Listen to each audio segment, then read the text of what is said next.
I guess I'll just sort of start with some background and explanation on what GANs are. This is actually sort of from chapter 7 of the book, which is not quite online yet, but hopefully will be in the not too distant future. So GANs are this really interesting and powerful tool to create new data. And this image of this person here is an example of this, because this person does not exist. Using one of the more sophisticated and state-of-the-art GANs, they trained a model on millions of images of people's faces, and then asked the model, hey, generate something that looks similar to what I showed you. And the model was shown many different faces. The GAN eventually learned sort of what constitutes a face. What are faces made of? They're made of eyes, they're made of eyebrows, noses, lips, ears, and started to become quite good at generating new synthetic examples of faces.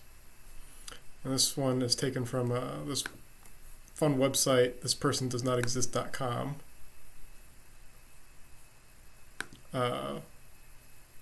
Which you can literally just sort of refresh over and over again and get a new GAN generation of a person that does not exist. Sometimes you can see sort of interesting things about how GANs succeed and fail. So this is actually a really good one here in terms of one of the ways GANs fail. It learned, like, okay, eyeglasses are a thing. But if you notice, like, around the eyebrows, it forgot to put the lenses. It sort of created the bridge and the connector. And there's, like, a little bit of, like, lens maybe at the edges. But then it was just sort of like, forget about it. These are, like, the world's most crystal clear, perfect glasses, apparently.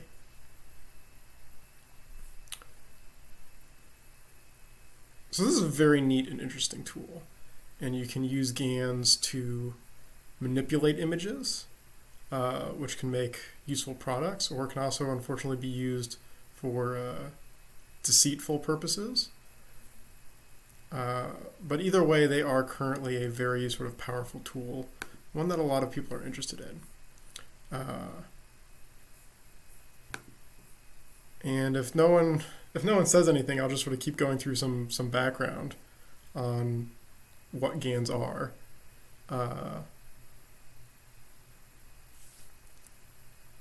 So the way that they basically work is we're going to play a game between two neural networks. A GAN is really two neural networks. There is a generator network, our friend in yellow on the left, and his job is to create new data. That's the generator portion, hence the name. And there's a second network called the discriminator. The discriminator's job is to tell the difference between real data that was passed in and fake data that was created by the generator. And they're going to go back and forth playing a game with each other, where the generator creates new inputs, or creates new images. The discriminator receives real and generated images and tries to separate them into their original groups. And they both learn from each other. I'm going to skip the equations for a bit. So I'm going to assume people on the channel right now have a little bit more deep learning background, and correct me if I'm wrong. Again, this is better if it adapts to the people that are here.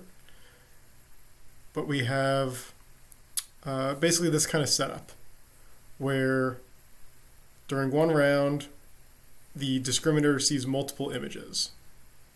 The real ones obviously look very real. The fake one is created by the generator, and it takes as input just some random values. Literally, we're just sampling random values and giving them to the generator and saying, hey, take this literal random garbage and make something intelligent out of it, or intelligible out of it. And at the beginning, it does not do a very good job. It produces something that does not look good, and the discriminator has a very easy time sort of separating these things out because they look very different. And they'll both receive a learning signal based off of this game. So the generator is going to get a signal saying, well, for the thing that I generated, did the discriminator, D, call it real? And this is just sort of some loss measuring how close we were to getting the discriminator to call the outputs real. The discriminator is going to get a different loss.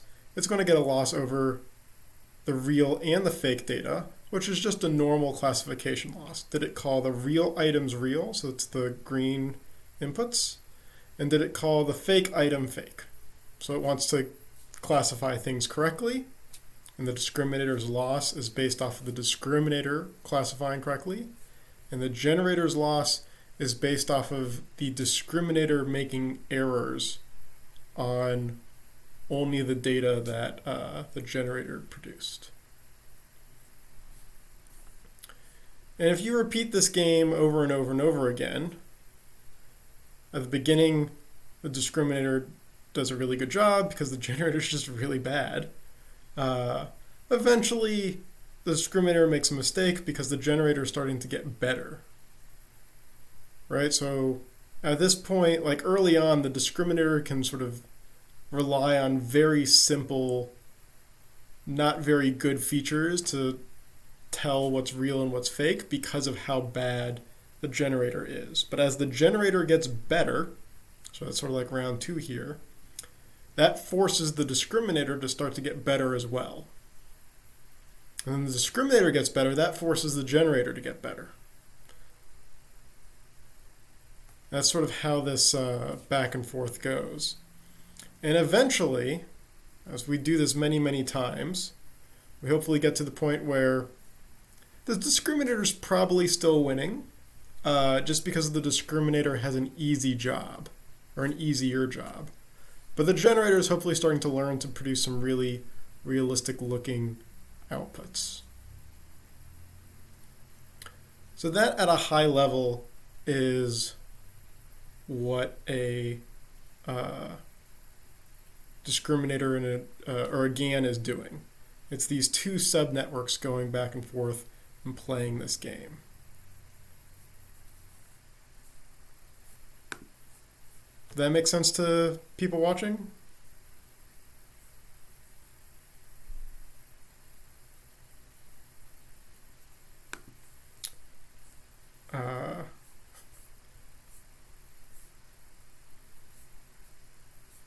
So I'm going to scroll down to some code I have for what's called a WGAN.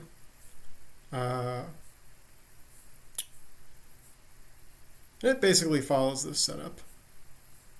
And here is that chunk of code. So this is a sort of basic WGAN implementation for doing the standard thing I just described. You're giving images in, the WGAN or the generator takes garbage and tries to produce an image. The discriminator tries to tell the difference between real images apart. So this is what the code to do that pretty generically looks like. So we've got two inputs here, D and G, for the discriminator and generator respectively. And the way we're using these is trying to exploit how PyTorch sort of designs their framework to make life easier. We have a data loader, which is just the PyTorch mechanism for feeding data in to the discriminator. we have this thing called latent D, which is basically how many features are in the noise. So we said, like, we generated noise. Well, we could do one random value, we could do 2 random values, we could do 1,000,000 random values. Latent D is explicitly how many random values are there. So maybe I should like live code some comments or something. So D comma G, our networks for and generation respectively, and people can see how horrible I am at spelling as we go live. Loader feeds D with real data. Latent D, just how many how many random values are given to G to try and make something look real. Epochs is just our terminology. I apologize. English is my first language. Our terminology for how many times do we go through all the data. D updates is sort of like a nuanced thing.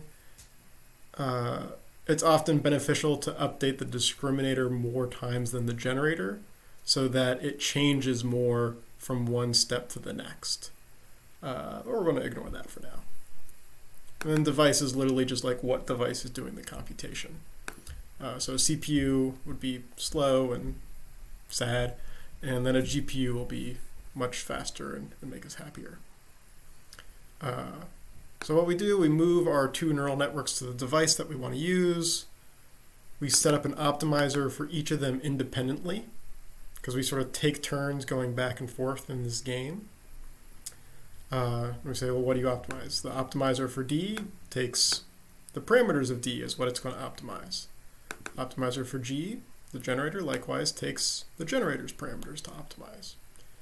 And the learning rate, these are sort of default values that tend to work very well for GANs at large.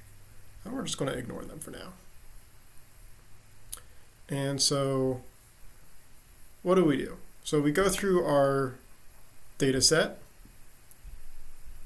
and we're trying to extract out or figure out if the data has a label with it or if it's just sort of like on its own.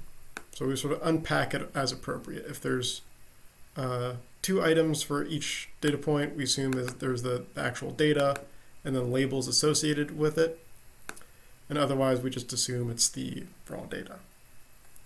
Then we're going to move that data to the compute device. We're going to do some bookkeeping cleanup. So the first thing is like, okay, well, how real does the real data look like? So the discriminator, eats the real data. Now we need to make some random noise. Sort of torch.randn for random normal. We're working on batch size number of items at a time. This is how many random values each of those items should get. So we'll generate those noise. And then fake equals G will create some new fake data now.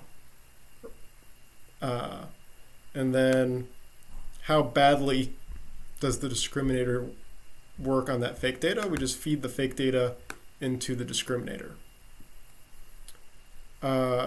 This block right here, unless people ask me to, is just sort of going through the mechanics of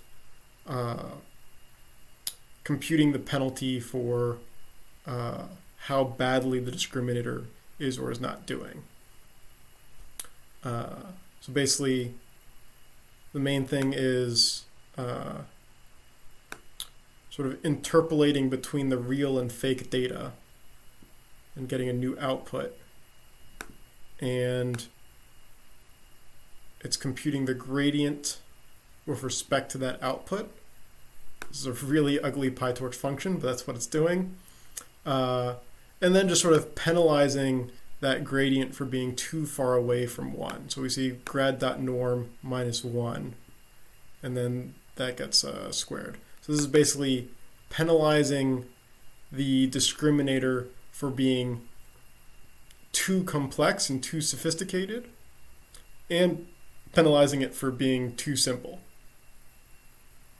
The idea here being that the discriminator overall has a much easier job, and if we didn't put any constraints on it, it would get too good at the game and sort of get too far ahead of the generator to such a point that the generator can no longer make progress. Because if someone's just like, imagine if you're like playing a sport and you're trying to like learn how to play tennis or something. Like if you're trying to learn, the person playing against you is probably like better than you, but they shouldn't just like try and destroy you in the game and just like ace you on every serve, because that doesn't give you a chance to really learn or practice or get better.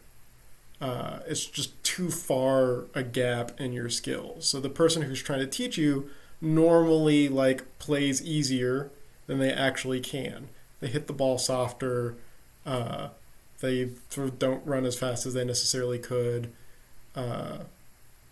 Because otherwise, if they're just sort of like dominating, there's no chance for you to learn and for you to practice. So that's the intuition that's going on there. And then we're just sort of computing the discriminator's error, which is sort of the difference between the failure and success scores, plus this penalty. Then we update based off of that. Those are these next two calls here. And then the generator's update is pretty easy. So we just get the noise goes into the generator, which goes into the discriminator, and then we do a minus sign because we want the opposite of what the discriminator wants.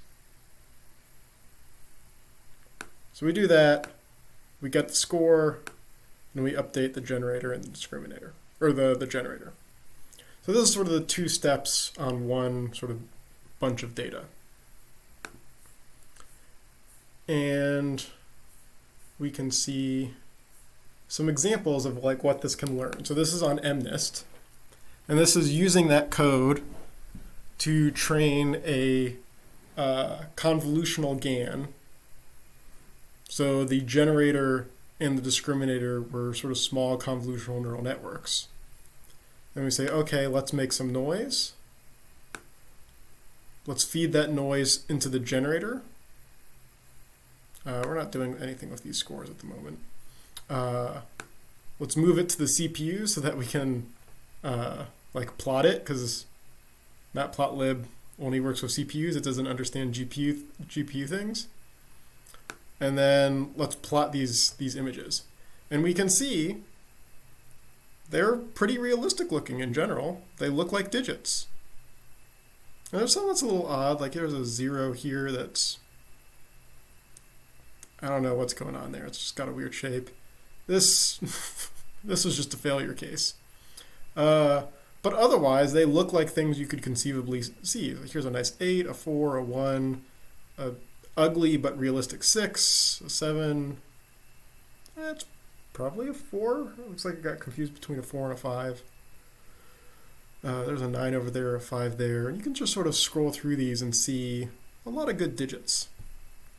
So that's fun. That's cool.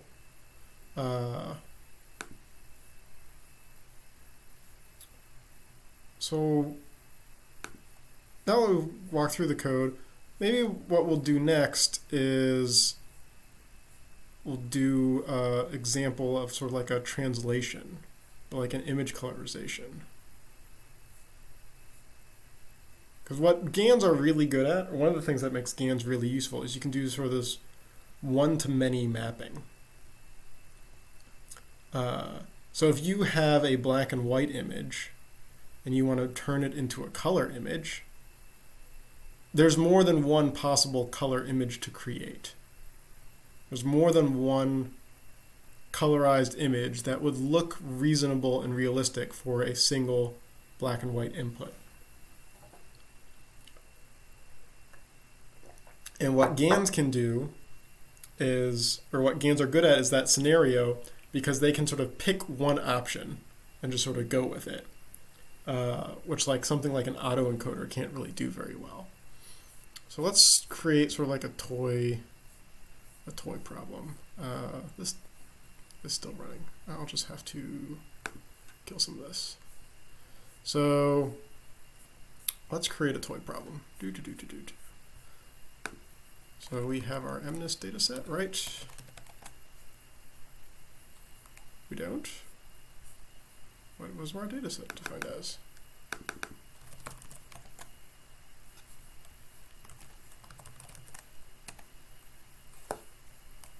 Train data and test data, that's what I called it. Okay.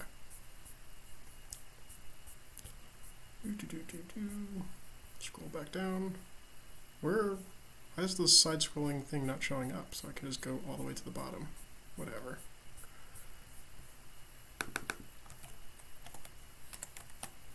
So we have our training data set. And if I say train 0, we get one gray image, right?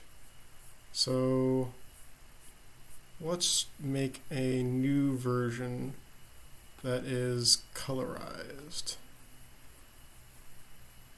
So we want it to sort of be a mix of colors too, right? So let's quickly pull up the documentation for the PyTorch Dataset Class.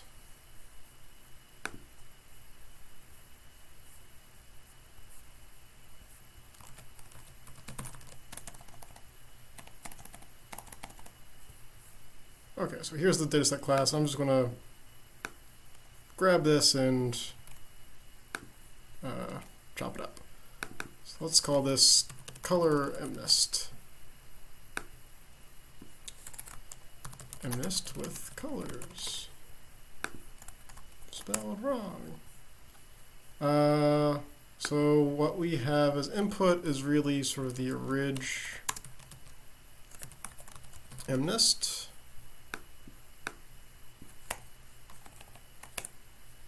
And we want self.MNIST to be equal to that class. We'll delete these things for now. The length is going to be the length of the original data set. And then we can return self.MNIST index. So this is sort of, I'm trying to do this in the way that I would normally develop and sort of talk out loud through it. And so I'm just sort of getting set up that I can create a dataset object that currently doesn't do anything productive, but just that it works. And I can call the constructor, and I can get an item from it. Okay, that's a step of progress. So now what do I want next? I want to know the shape of this. So what I'm going to want is, let's quickly just grab an object reference.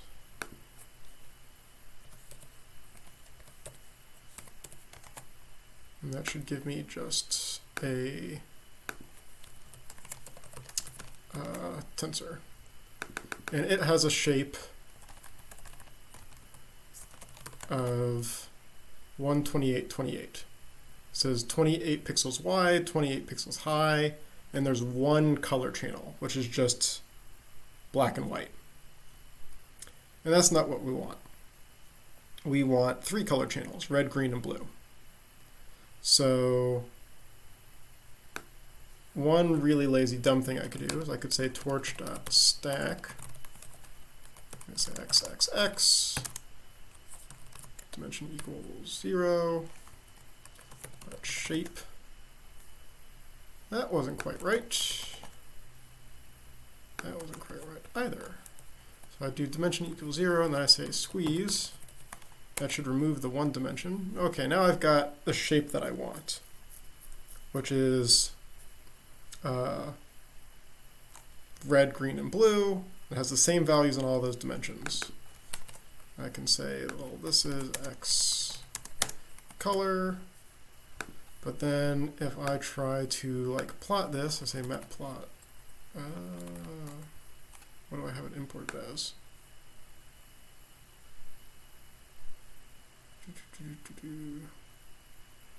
I have it imported as, oh, I have imshow imported, so I can just do imshow. So I can say imshow x sub c, move that to the CPU, make it numpy, and then that will error because it's the wrong order for numpy. NumPy wants the order switched up. Do I just have this code already in the notebook else somewhere? Yeah, so I want to permute. I want to change the order and put the channel dimension last, because that's just the way that NumPy expects it. Just to make life a little difficult. So now I can show it, but it's still black and white because I have things in the, I have the same values in every channel. But if I instead say x sub c, I want to take channel 0, which will be red, and set that equal and all other values. So all the pixels, width and height, set that equal to 0. I'm going to remove the redness, and I'm going to get this sort of teal color. It's a mix of blue and green. And if I want it to be weird, I could say x sub c. Let's keep blue. Let's make things more blue, actually. Red, green, blue. That's 2. I'll set this all equal to 1. So now it's sort of an extra blue digit. So this is, these 3 bits here is basically what I need to start colorizing things.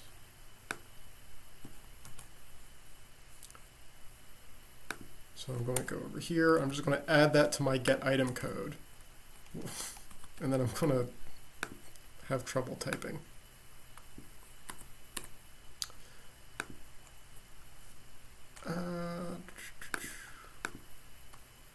Need to move this. So we'll say x is that original digit. Then we return x sub c. And this is okay, but it's getting sort of everything the exact same color. I want to change it up a bit. So we have 3 colors. I'm going to say that the thing that gets set equal to 0, I'm going to say the index times 43 mod 3. Mod 3 because there's only 3 color channels. And I'm just doing it times 43 to just sort of make things change up a bit. I'll do the same thing here. I'll do 549 mod 3 again, just to sort of make things different. And I'll just offset this one by 1 as well, just to be odd. So now I can make that object. And hopefully what I can do now is I could say imshow this digit, and that did not work because I got a tuple because the data is x comma y, and we're changing x, and then we need to make it a tuple again to give y back as well, because y is sort of like which digit are we looking at.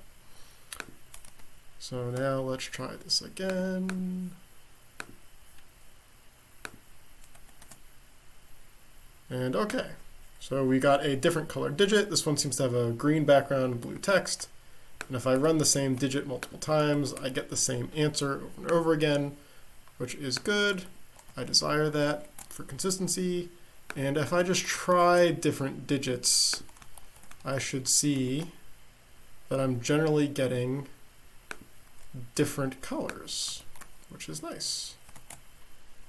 Let's set this to like 0.25 over here, because it's a little like intense to look at. Let's just look at a bunch of these. For I in range 15. Sure, why not?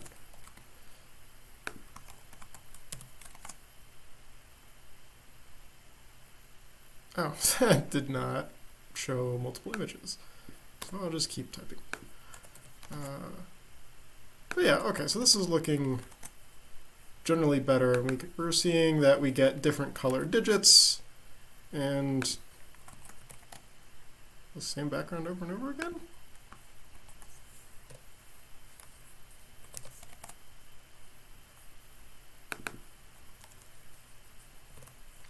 Let's change that up one more time, and if it doesn't do something better, I'll give up. Okay, it's looking like the background is actually changing more. Yeah, background's definitely changing more colors now. So this way, we've got a color version of the data set, and now I'm going to try and learn a GAN that will go from the original black and white MNIST to the new color MNIST. It's sort of like a toy version of image colorization. Does that make sense to people so far?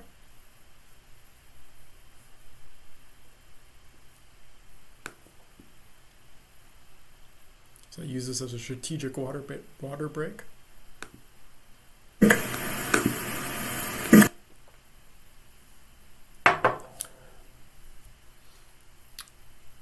And yeah, please ask questions for anything. I'd much rather answer people's questions than sort of go into professorial lecture mode. Okay, so what we need to do next is we need to write a new version of our GAN function. So let's go back to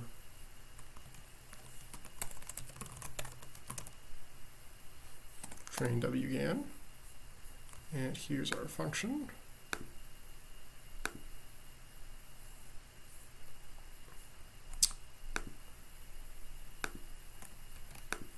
Copy this.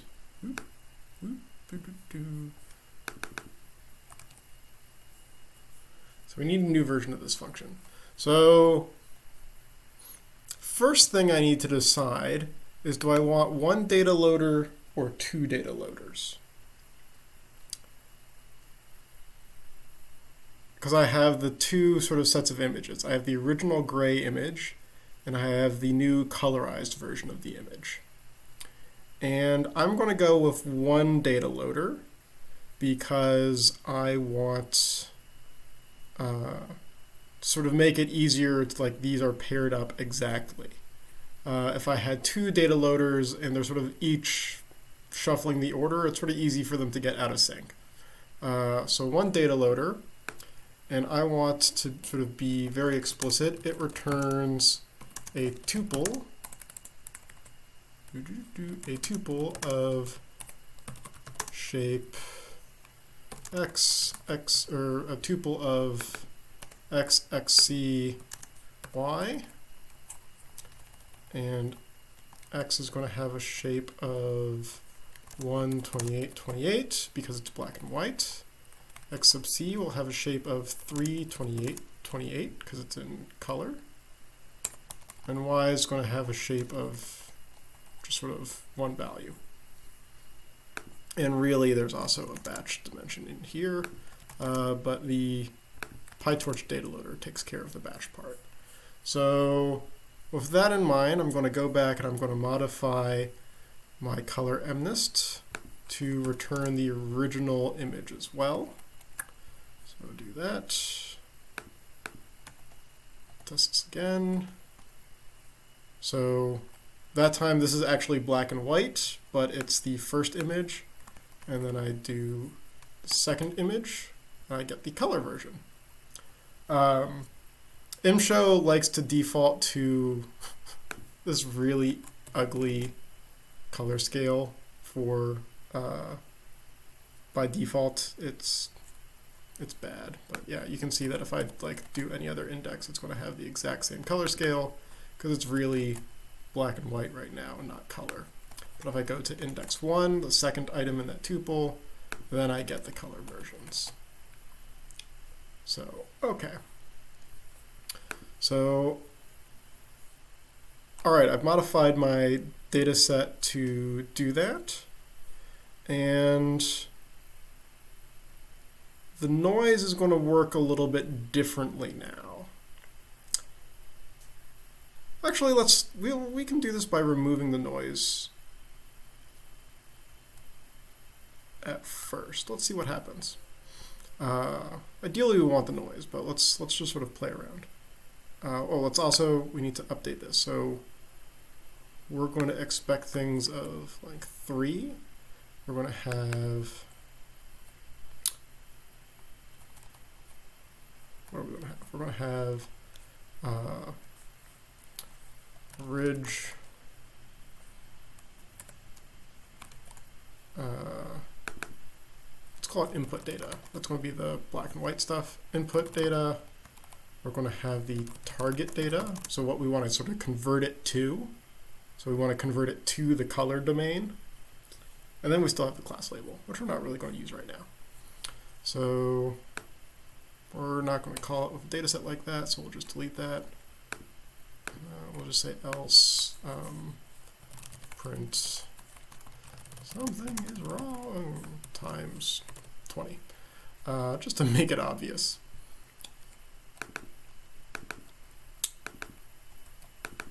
So now we get the batch size. So let's call real the target data. So, because again, before real was what the discriminator was taking in. So we want that to be the target data. And we're going to leave most of that code alone. What we're going to change, though, is the noise is,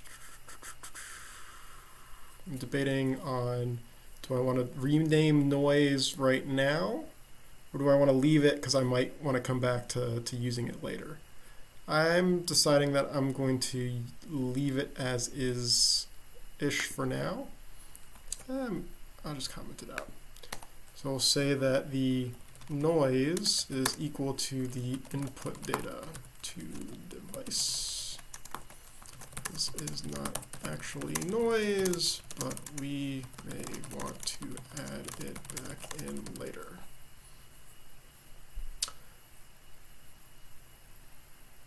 So let's see that we're not doing anything else too terribly crazy. So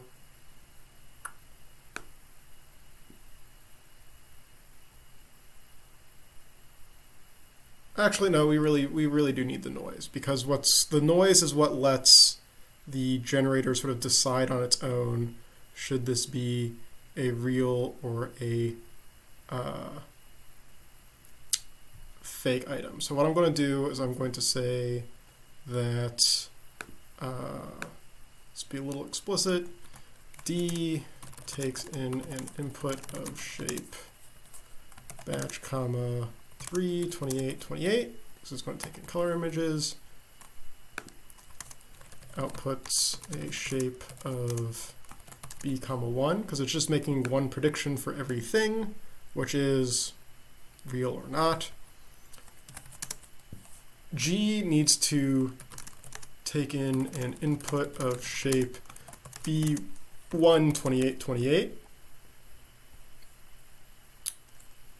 And another tensor of shape B, and then some function of latent D. So it's going to mix those things together to try and create a new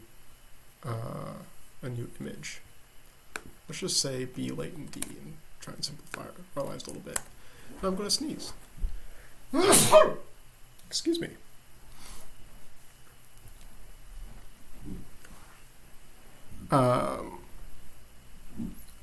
So actually, an example that I have in the book and cut off a little bit is this idea of conditional Gans.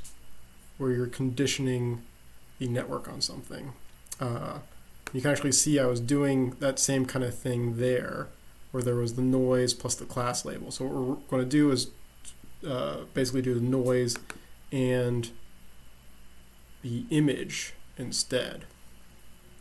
So I have this class that I had started the conditional wrapper for doing that kind of thing. So let's go find that class and steal it and adjust it for our needs.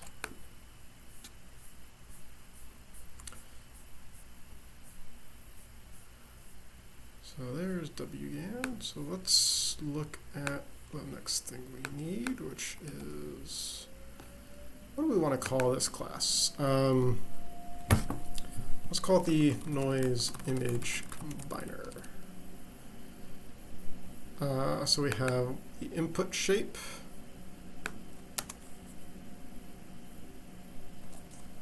Which is going to be something like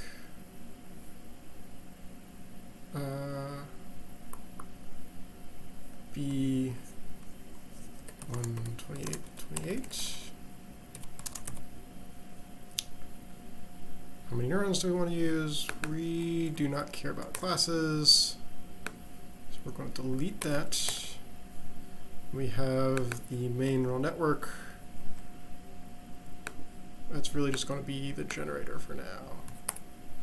So let's figure that out.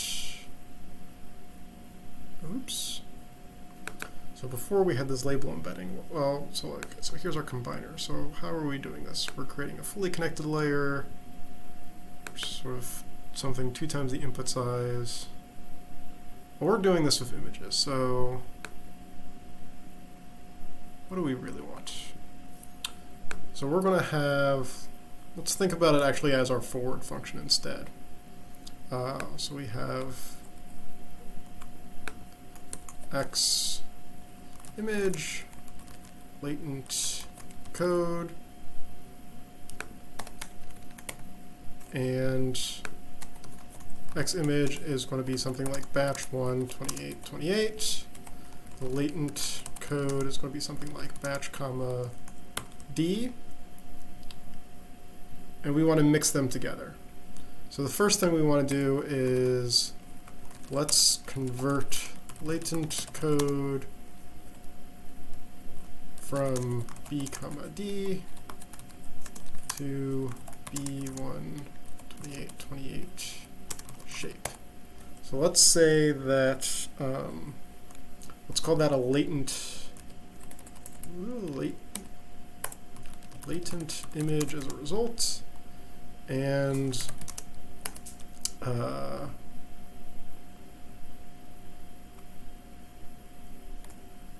latent encode. So we're going to define that there's some self member called latent encode that's going to do that work.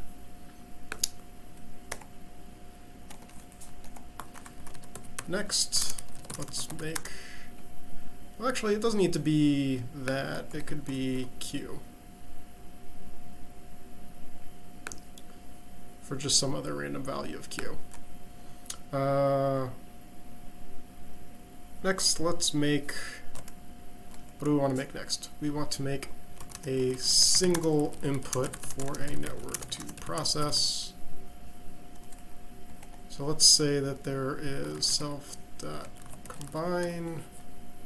Oh, no, we don't need to combine anything. We just can say torch.stack, and we have x image, and then we have the latent image. We'll call this the Uber image.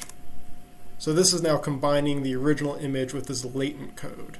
And the latent code is, or the latent image is just random values. And part of the Gans job is to learn how to assign meaning to those latent values. So that'll be part of its goal here. So that's where these are coming in, and there's the original image there next to it, so it can try and learn a useful way to use those latent values.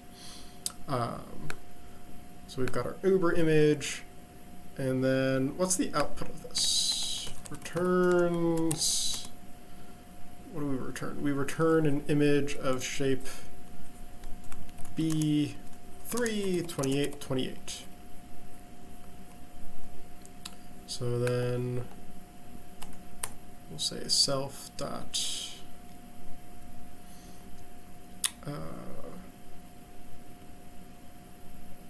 yeah, we can just say self.next network for Uber image.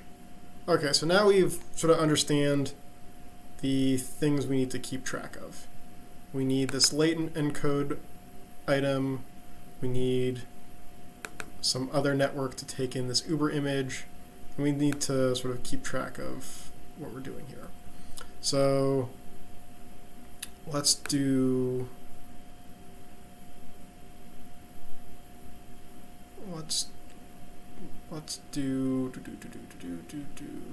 self.net is main network, so that's going to be passed in apparently. That's okay.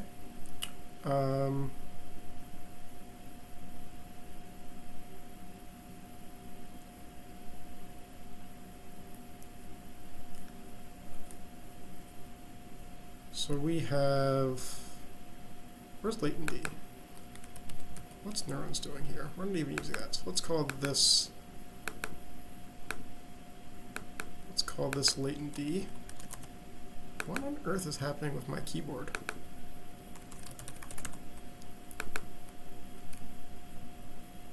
So we need to go from B comma D, so D is latent D, to this other shape.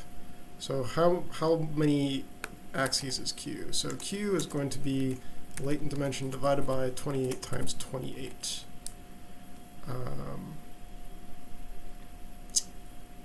That's a pretty big input. I don't like doing that. So what I'm going to do is I'm actually going to make this smaller.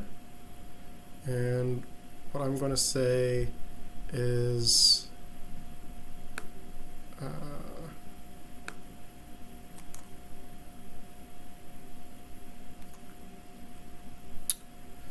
you know what? Here's what I'm going to do. I'm going to say that self.latent encode is going to be some sequential network process. And it's going to begin with a linear layer that's going to take latent D inputs, and it's going to go to 512 dimensions. So now, no matter what, I know that I'm working with a 512 dimensional space, regardless of what anyone shows for latent D. I'm just sort of doing this to make my life easier right now. So now I don't need to think about what the input latent D is. I don't need to worry if it's divisible by something or not. Whatever it is, I've now controlled it and converted it to whatever I like. I'm going to add a nonlinearity just for giggles, and then I'm going to convert this into, we want it to have, let's say, 16, first 512 inputs to the next linear layer, and we want something that has, let's say, Q is equal to 16. That's how many dimensions I want. I want Q times 8 times 8. So it's going to start out as an 8x8 image, and then we're going to just sort of like do some rounds of convolution and expansion. And I already have something to do most of that. So I've got these two helper functions already defined. CNN layer, which is just going to like return a reasonable convolutional layer object that does the actual convolution, an activation function, and some layer normalization. And then I've got this transpose convolutional layer, which is set up to expand things out and double the width and height. So I'm going to use these two. Actually, I'm just going to copy and paste from this down below just to sort of see how I was using this.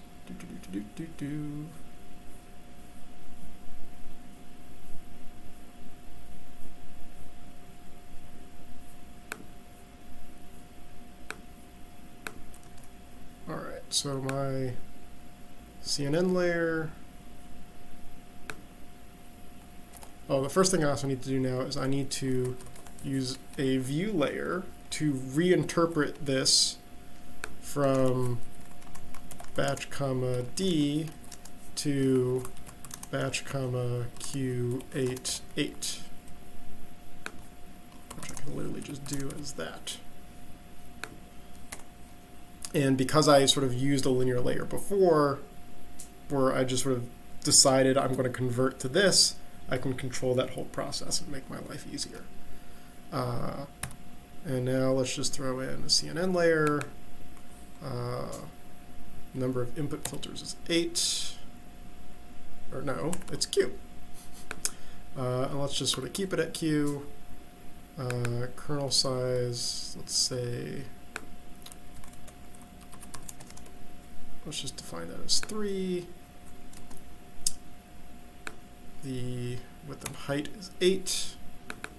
We'll say that the leak is equal to 0.2 is a 0.1.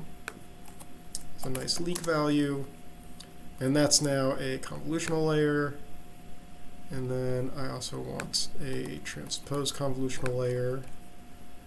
Well, before I go with 8 by 8, I should actually make sure, like, let's do math and make sure that that's going to add up. So we want the output to be 28 by 28. So if we divide that by 2, that's 14. Divided by 2 again, that's 7. So let's actually make this 7 by 7 instead of 8 by 8, because things that are evenly divisible make life easy. 7, 7, 7, 7, 7, 7. That'll be Q and Q and K size again.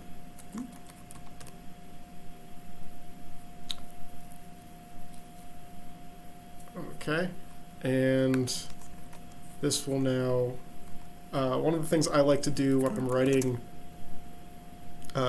any sort of neural network code, most neural networks libraries work on the concept of tensors. And so I like to put code comments whenever I change the shape of a tensor. So what's my input shape and what's my output shape, if I could type for the life of me. And this just sort of makes life easier to go back and like reason through, like, what was I doing there? Why was I doing something there? And then now we're just sort of adding another round of this. And now we're at 28 by 28. So now we've got the self.latent encode done. And we don't have to worry about what anyone sort of chose for that. So that gets the latent image. That gets stacked up there. And this network is going to take that in. And so I know that this network should start with a... So this network needs to behave kind of like an autoencoder. And we need to keep the output dimension the same size as the input. So what I'm going to do here to be lazy, which is not the best network design, but it's just sort of a lazy choice, is I'm just going to shove a bunch of convolutional layers, and I'm not going to have any pooling, so it'll just all sort of stay the same dimension. This could definitely be significantly improved, but it's just sort of like a starting point. It's not horrible. And this part here is actually just what should change, because at this point it's taking in the full size 28 by 28 image, and the input size is actually going to be Q plus 1, because it's going to be the original Q that's the output of the latent encode plus the one original channel of the real original colors.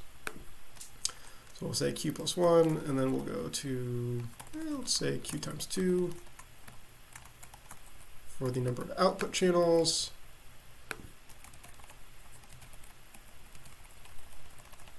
And then the output needs to have just 3 channels because we want the output to be a actual image, or a MNIST image, as it were. So that's going to be my network. So am I using all these inputs?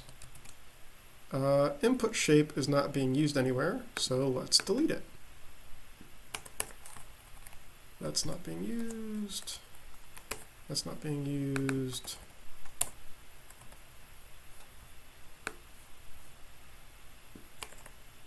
So I have really latency. That's not being used either. Leak was in the constructor, so I can delete that there. Okay, so we have Q, case size, latent code, which just needs latent D. That's passed in. And then we've got the latent code network. We've got the network, the net function that takes in the Uber image. So this looks like a complete class now for combining some noise in the input image. And let's just sort of test it on just really some shapes. So let's say that we'll have 7 for the latent coding. Let's make it 27 so that it's just a different number. I try to make things different numbers so that I can see if there's an error and recognize, like, oh, which number, like what shape did the error have in it? If the error had 27 in it, I know it's something with what I passed in as latent D. If I see the error is 7, I know to look at like these 2 lines here, because those are where sort of 7 shows up. That's something I'll try to do to help make coding this easier. I'll call this G underbar because this is really our generator. I'm going to have my fake image, which is just going to be torch.randN. And let's just sort of like peek at a randN call. So we need batch size and latent D device.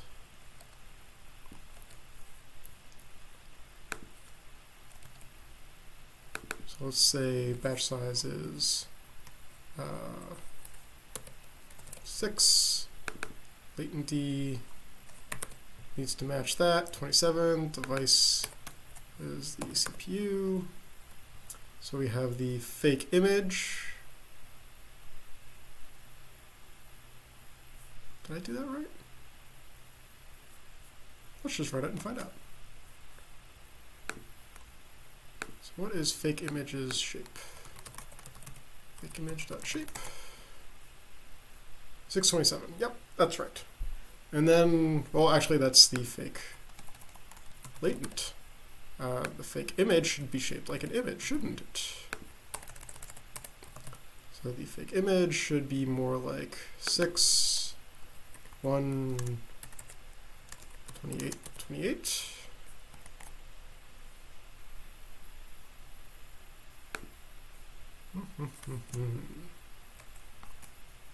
Missing a comma. Okay, fake image. Shape makes sense.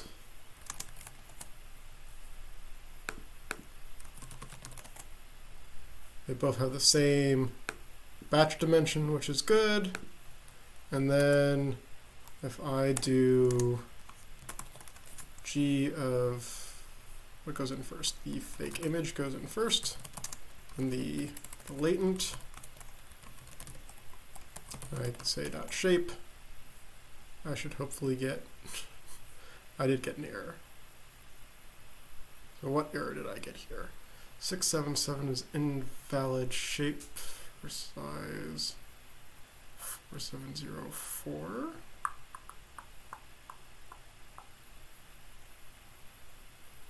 So that occurred at the latent encode step. Let's think about this.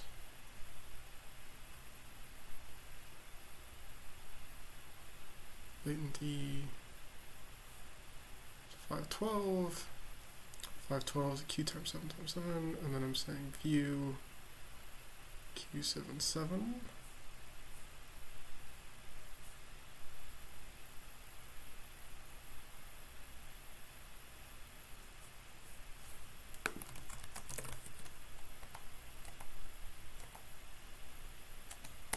I think what I might be missing is the batch dimension. -1 to just say throw all the leftover stuff in there. That moved us further along. We've got a new error now.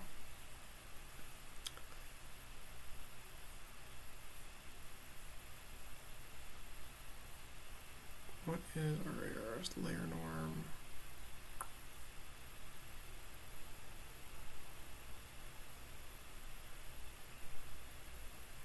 Expected shape star 633, got 6, 16, 14, 14. So this is after we expanded up once in size.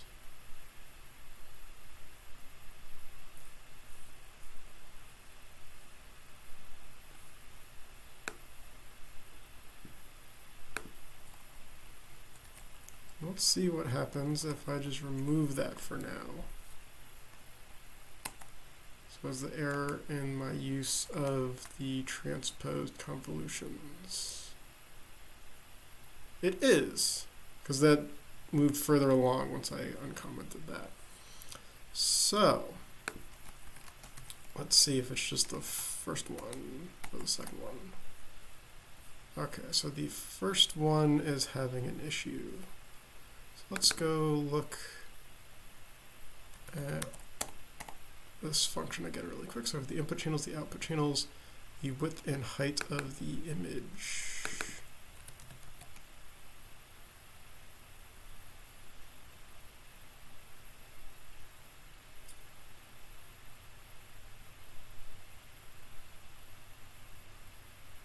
Input, output, width, height, leak. When does this end? I forget.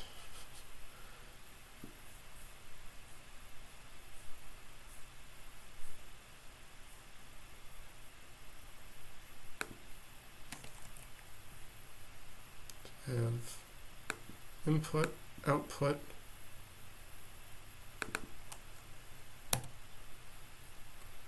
I was using k-size, that was wrong. I needed to have the width and height of the image, and it doubles after each one.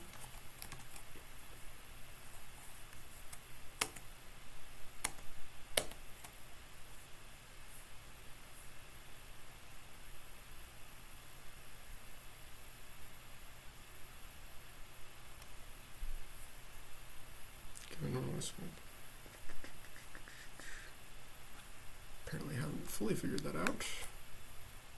Oh yeah, because here this should be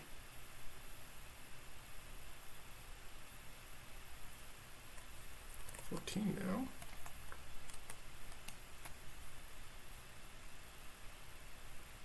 Okay, that moved us next to the issue. Oh yeah, so we want to stack on dimension index 1.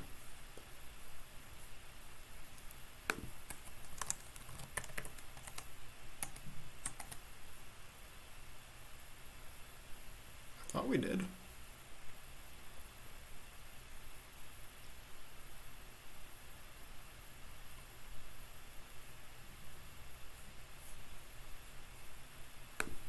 Would each stack be happier?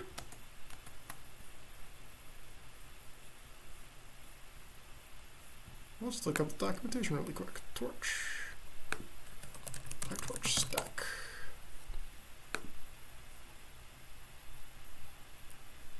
tensor's dimension.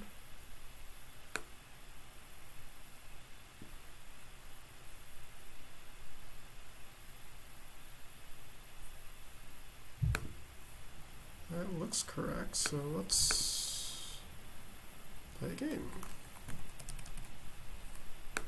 Let's call that fake image 2. Say it has 16 dimensions. And let's just try and do it ourselves. Torch.stack of X image, and I'm copying badly.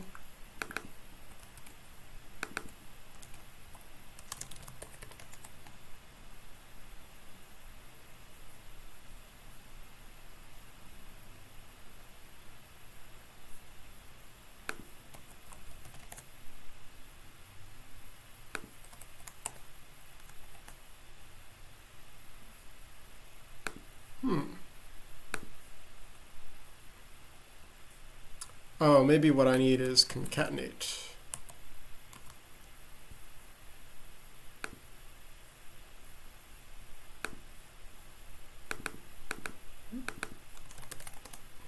Cat? Yep, that looks like that's working.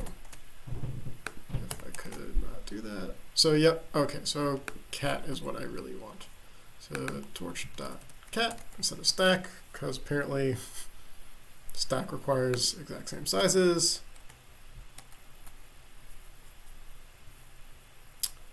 And that ran now, and we can see that the output from the generator was the shape we wanted. Same batch size, 3 channels in the output, 1 for each color, and the correct width and height. So we can use that as our eventual generator. We'll call this train wgan. We'll just add 2 there for now. Now we can have that noise gets created. And what we need to change is that the generator is going to take in the original image before the noise. So we have input data. Let's make sure we just move that to the correct device.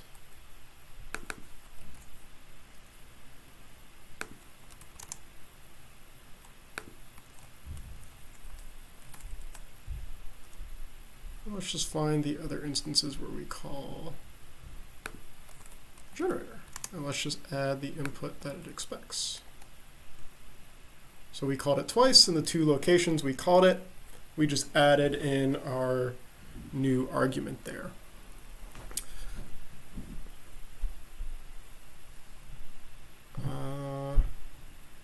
So the rest of this code looks like it can stay the same.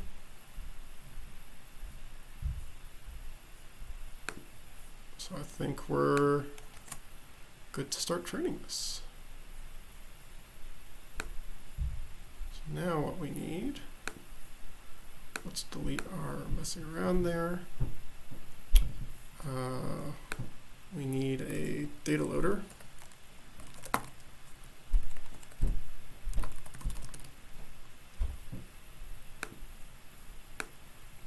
Oops.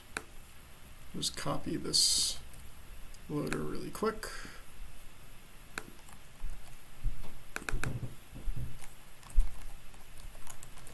New loader is going to use our color mnist train set.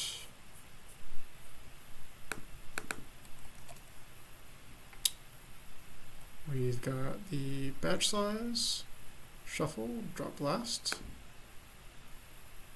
Am I self-hosting Dropbox? What do you mean self-hosting Dropbox?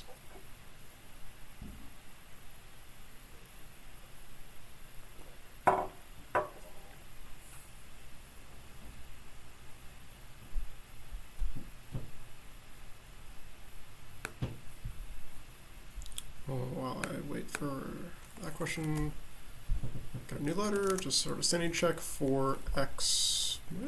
Well, for Z, okay, for new Z, for Z in new loader, print Z break. Yep, that looks right. Just sort of sanity checking that I get outputs when I use it.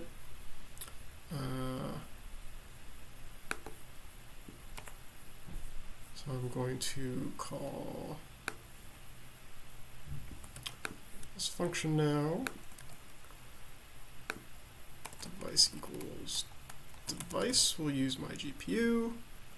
Let's just do one epoch really quick. We have our new loader. No, not running Dropbox locally. I've got a network attached storage which syncs with Dropbox, but oh, I see what you're asking. Yeah, I'm running. So in order to try and make this run as smoothly as possible, I'm on my Windows laptop, and then my beefy workstation machine is actually running the Jupyter Notebook, and it's in Dropbox so that when I save it, I can sort of like pull it up locally and see things. But when I run it, I'm actually running it on my more powerful computer. And then we need D and G. G is going to be our noise image combiner.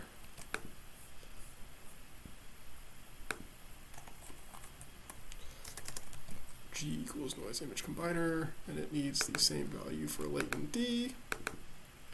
If I could get this going. And then we need some discriminator object. Let's see what I used previously, and just sort of copy that.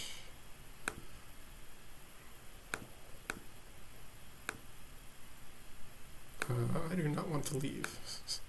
Stay here, please. Whoa, no, no, no, no, no, no, no, no, no, no, no, no, no.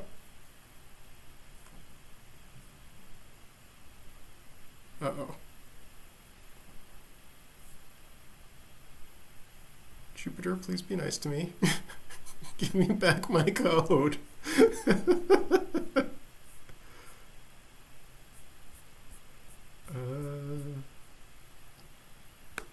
doing that fun thing where it doesn't want to give me my scroll bar.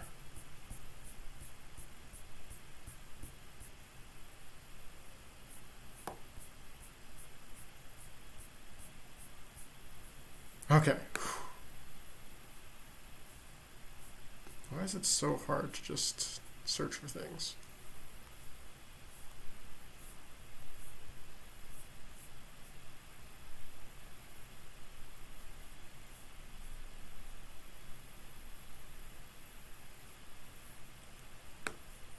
I'm just going to reuse my simple Gan call here, which has just sort of like a basic default discriminator that should be fine. So if I call this, I get an error. Where did I get an error and why?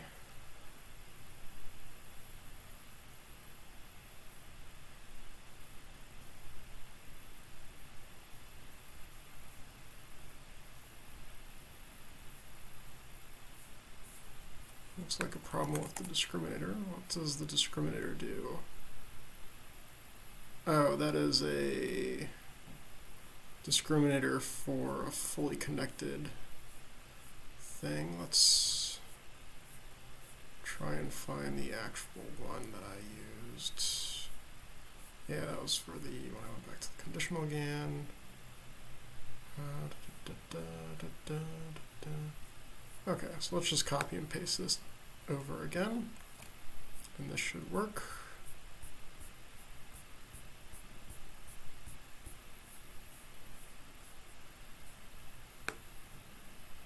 Yeah, I've got a mix of convolutional and fully connected GANs in this chapter to sort of show different things and the impact of different things, and more errors.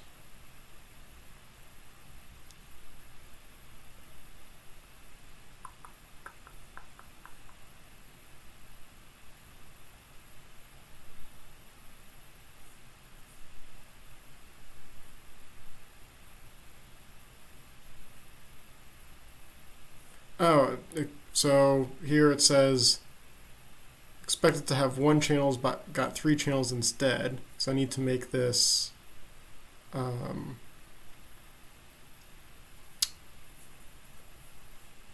have 3 channels as the input instead of 1, because we're doing color instead of my original black and white. List has no attribute shape because that object did not change, or did change. So we got to replace that. We missed one when we were working on that earlier. So let's try again. Huzzah! It's training. So obviously we had a little hiccups along the way, but most of them were pretty normal kinds of things you run into when working in PyTorch and most neural networks libraries. It's shape mismatch problems, or you didn't keep track of something properly, and just sort of like sorting those out and fixing them. And we're a little bit slower, just trying to work through and think about like, well, how can I sort of minimize the number of things I need to keep track of? So that's part of what we did in the noise image combiner with this like latent D to 512, was just trying to minimize how many things we need to really think about, and just sort of like, well, let me just force this into something that I can work with. And one epoch of this is probably not going to be enough to make something super interesting, but we can see what happens.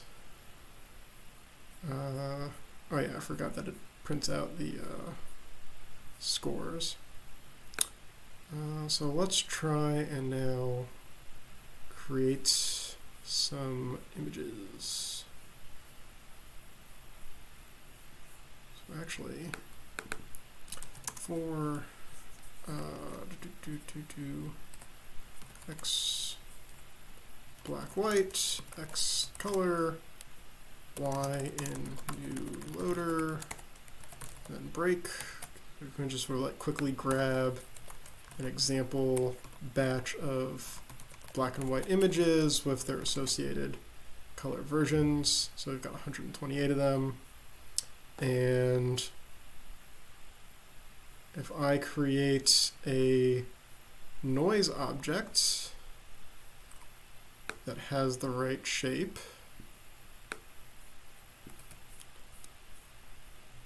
we can then feed it into our generator. So noise is going to have, we need as many of these as are in the first dimension, or in the batch size.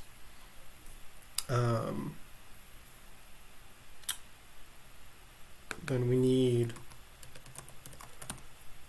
this many random variables for each of them. We want it on the correct device. So now I've got my noise vector, which has the shape we expect. And now I should be able to say generated color is equal to G. I forget what it takes in first. Does it take in the image or does it take in the latent? It takes in the image and then the latent. So we say x dot black and white, and then noise, and we'll just move.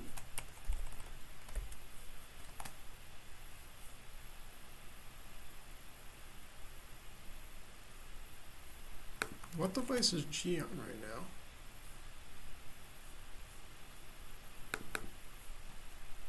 Oh, so I bet this is on 2 device, please. Okay, there, now it's happy. Now we say gen_c.shape, it should be the shape of a color image. And let's say index 0. Let's look at something. So let's say mshow. Let's steal my mshow code from above really quick.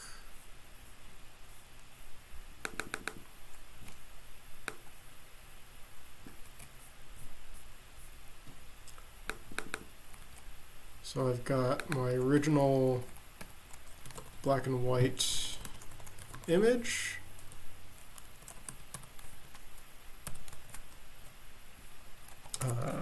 So this item from the batch, and then all the channels width and height.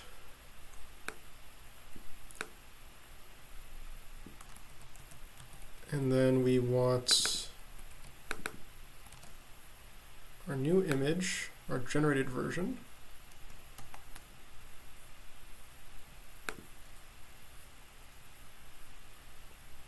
Oh, that has... So this is complaining that I use this on a tensor that was prepared to sort of like do training. So it's keeping track of everything. And when you don't actually want to train and you just want to use things, you should say with torch.nograd to say like, don't keep track of gradients. We're not going to be doing any training. Just don't let us use it as is. It's not looking very good yet. So this clearly needs more rounds of training.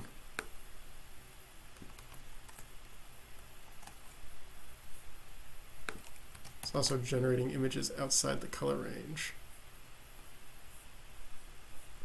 Which, I mean, does make sense. It does take a number of epochs to train a GAN. They can take a lot of epochs. So let's keep training this for more epochs. We can say 10, which will take probably about like 10 minutes. But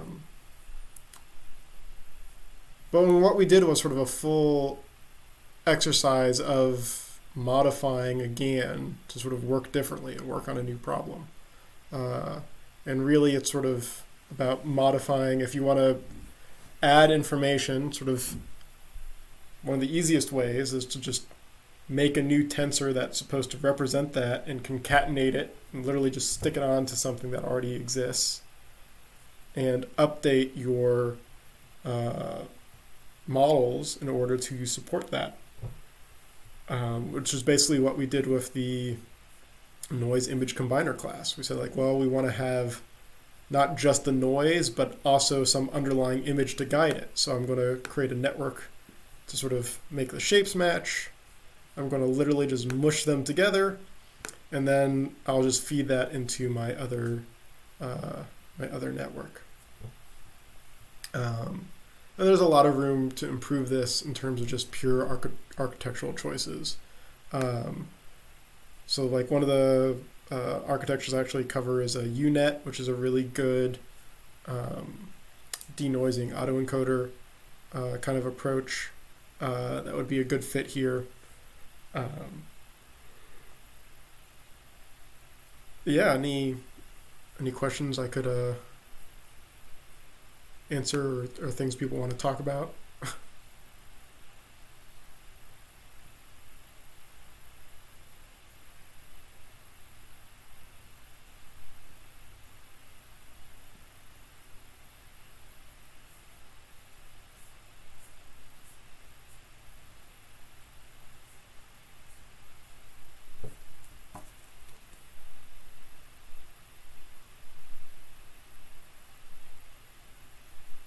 And one of the things that we're sort of nearing the end of the time at 8:45. While that's training, actually, one thing I'll pull up that I think is and Apple.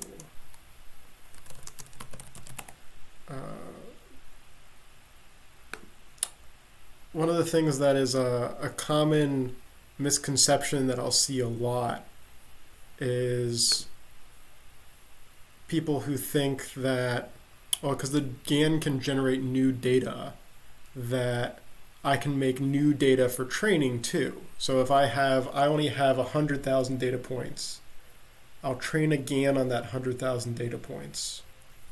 And then I'll generate 1,000,000 data points and use that 1,000,000 to train my final model.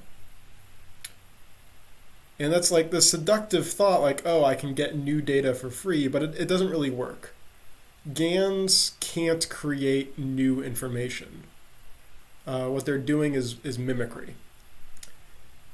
So if you train a GAN on 100,000 data points, the amount of knowledge that can be extracted, the amount of information that can be extracted from that GAN is equal to 100,000 data points worth.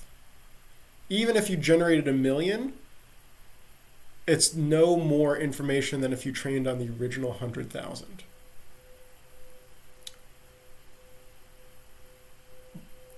But you can get more mileage out of it if you can add information back into the GAN.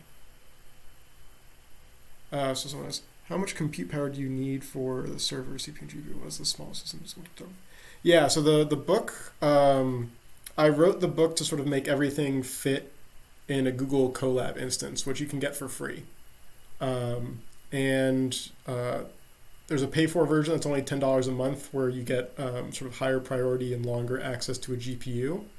So that was something really important to me design-wise, because like if you wanted to like build your own machine, the sort of minimum, you really want at least like 6 to 8 gigabytes of RAM in a GPU at a minimum. That means you want probably at least 16 gigs of RAM in the machine itself. You probably want at least 4 CPU cores, which that's not super cheap. It's at least a couple $100. And if you don't have a machine that can be upgraded with a GPU, that's an even bigger expense. So that's a lot of money to put down to like learn something. I don't like that. So I tried really hard to make all of this runnable in Google Colab. But if it is something that you find you do enjoy and you really want to sort of get more into it, I would try to sort of save up for a GPU that has more RAM. 12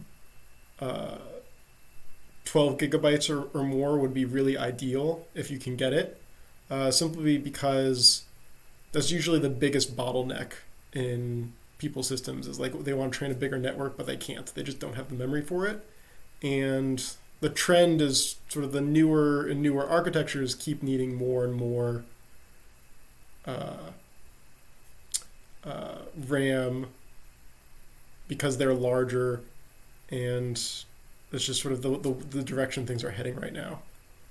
Yeah, it is really hard right now. GPUs are out. I've actually got a machine that I'm looking to replace, and the last part I need is a GPU, and I've been trying to get this GPU for like 3 months now, and I can't get one. So it's rough right now. But yeah, back to the GAN thing though. But please ask a follow-up question if you have more follow-up questions. One of the things that you can do is if you can add information to the GAN during the generation, you can actually sort of sidestep this and create more data than you started with.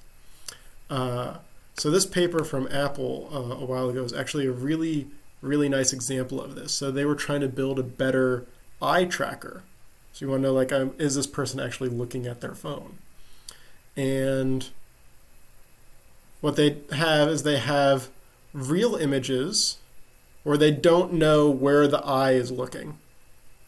They just know, like, this is a real eyeball.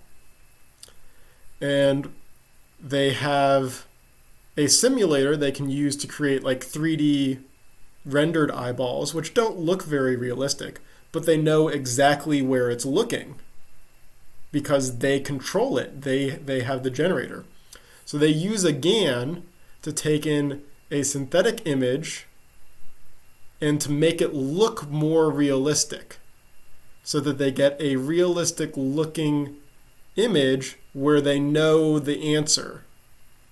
They know the answer because they generated the original input, and it looks more realistic because the GAN sort of augmented what the 3D renderer produced. And so the 3D renderer creating this sort of synthetic input is the extra side information. If you can do something like this, you can actually sort of sidestep and produce more data with the GAN because you have that additional information coming in. And they have a nice figure in here somewhere. Yeah, so here's this nice figure where you can sort of see the red is sort of the original setup using their synthetic data alone, and then the blue line is they're augmenting their synthetic data by a factor of 4, and it's actually producing a improvement. Yeah, a way for you to generate labeled data as part of the input and have the GAN sort of like make it look more realistic or to augment it in some way. And this is where using GANs can get really clever. And you can do really interesting things with them. I think this will be an approach that's very valuable for a number of domains. And we're starting to see more and more of that today, especially with things where we have like really accurate physics simulators for certain problems. But not everything is deterministic. So one option could be you could replace part of it, or you could try and train a GAN to replace part of it and sort of learn to either do a similar looking thing more cheaply. So there's actually, I don't remember if they took an approach using a GAN or not, but an idea that I wanted to work on a long time ago, except I suck at computer graphics and animation, was to use a GAN to create realistic movements for a 3D avatar. And you could, the nice thing about a GAN is that because you have this noise input factor, it's going to be a little different every time, which is part of what we recognize as being unrealistic in a lot of video games. It's like it's the exact same character movement every single time. It's like that's not realistic anymore. But if you could make the character movement part of a GAN, the noise allows there to be some variation every single time. That can help make the overall movement more realistic by being varied.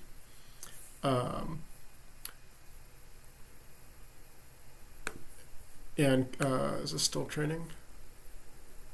Yeah, 1 more minute to train. And this is also part of where really these sort of like, because movement's another example of many valid outputs for one input.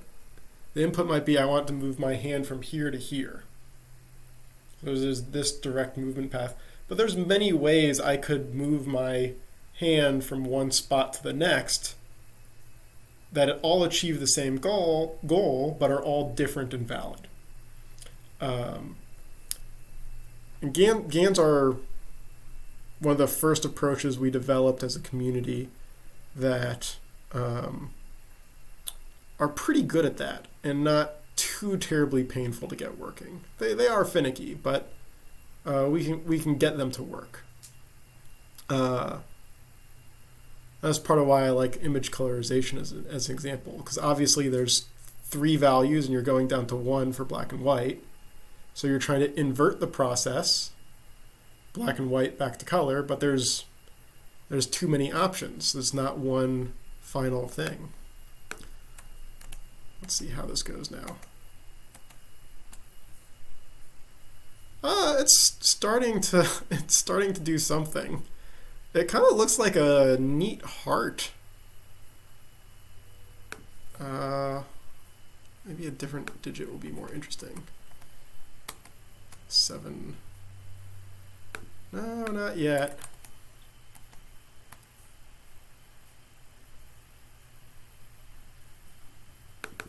happens if I change? I might have some mode collapse. Womp womp. So this is the hard part about GANs. The hard part about live coding neural networks in general is this sort of balance between getting the mechanical code process running and then sort of developing a neural network that'll actually do something useful and interesting. And what we did is the way that I try to do development. I don't try to think about necessarily what's the most ideal architecture and design right for it.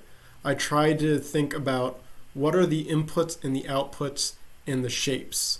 And let me get sort of the pipeline going and get the whole pipeline running. And once I have the whole pipeline running like I do right now, it's much easier to then go back sort of one piece at a time and say, well, I don't like what I did here. Let me try and change this to improve it. And then run it again. And then, because it'll be something bigger, it'll take longer to train. So what I would do, if I wanted to come back to this and try and make this better, first thing I would look at is my network here is not great. I would replace this with a UNet type architecture as an architecture that's fairly resilient to, well, should I have shrunk the input or should I have left it the same size? So if I pull up UNet neural network, UNet has this sort of funness going on here where it's called a U because it makes a U-like shape, but you have your input comes in and it goes across and then goes directly into some convolutions, but also goes down and it shrinks. And then you go across and you also go down and shrink again. And you sort of keep doing that until you get all the way to the bottom, you just do some convolution, then you upsample and you stick it back on to the thing before. So you get to operate at multiple levels of resolution at once. So that's really valuable and useful. And its greatest use, or its greatest value, is sort of reducing the number of things you need to play around with. So you could just sort of like set a UNet with a maximum depth, and hopefully, if you don't need to go past layer or depth 2 here, hopefully the network just learns to ignore a deeper layer. So I would replace this here with something based on UNet. At this location here, I would probably, so actually one of the things I recommend in my book is to sort of do, generally, like if you're going to be doing some set of convolutional layers, you probably want to be doing them in groups of 3. So I would at least do that here and in the next block after it. Oops, that's all on the same line. That's ugly. That would be the bare minimum I would sort of do here. I'd probably also add some convolutions after the last expansion. That would probably help as well. So this is now 28 in height, width, and size. Those would be the 2 biggest priority changes I would make. We can try training it for an epoch and see what happens. It doesn't take too long.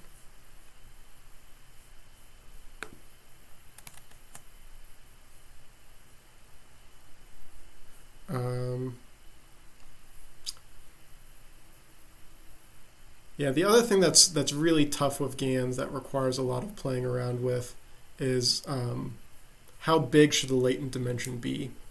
One of the things that you could do to improve that's been used a lot more recently is to add sort of connections. So where did my network go? So I've got what happens currently is a sort of latent comes in to the input and then just sort of goes through things. If I could add some skip connections, so there's a sort of original latent, convolutions, upscale, and then sort of add the latent back in again. Convolutions, upscale, and then like add the latent back in again. That's another way to really help improve a lot of GAN applications or designs. If I want to be really fancy, it wouldn't be just the latent encoder, but also sort of mix that information back in with the network after it's combined. You can just sort of think of it, I think of it kind of like a game of telephone. The latent is supposed to hold information that helped you control what gets generated. At every layer in between, when you first access it and when you're done, is a person in the game of telephone. Information was encoded in, that's someone telling them a message. The network passes the message along, but it's a noisy process. It's just sort of like random numbers and they're manipulating it, and some of the message might have gotten a little bit lost along the way. And every layer is an opportunity for the message to get a little bit lost.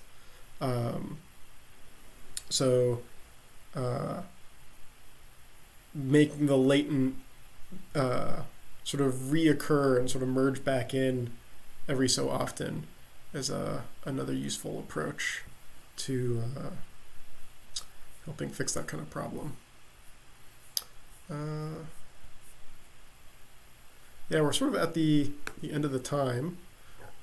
I hope it was helpful and interesting. I can rant for a very long time about many things, so hope it was good. That finished training. Let's see what that produced.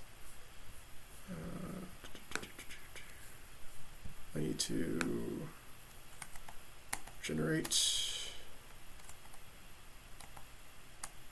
Yeah, it still needs more time to train. But that is the trade-off, and that's sort of part of getting good at neural networks and deep learning is setting things off to train for a long time and then being productive while it's training. Reading interesting papers, reading interesting books. And yeah, I hope you all enjoyed it. Please feel free to reach out to me on whatever medium you like if you have any other questions, or either about GANs or deep learning or really anything machine learning related at all. I'm happy to chat about it. And yeah, if no one pops any questions in the chat really quick, I'll end the stream, and I appreciate y'all coming to listen. I don't see any questions, so thanks again for popping in, and have a good evening.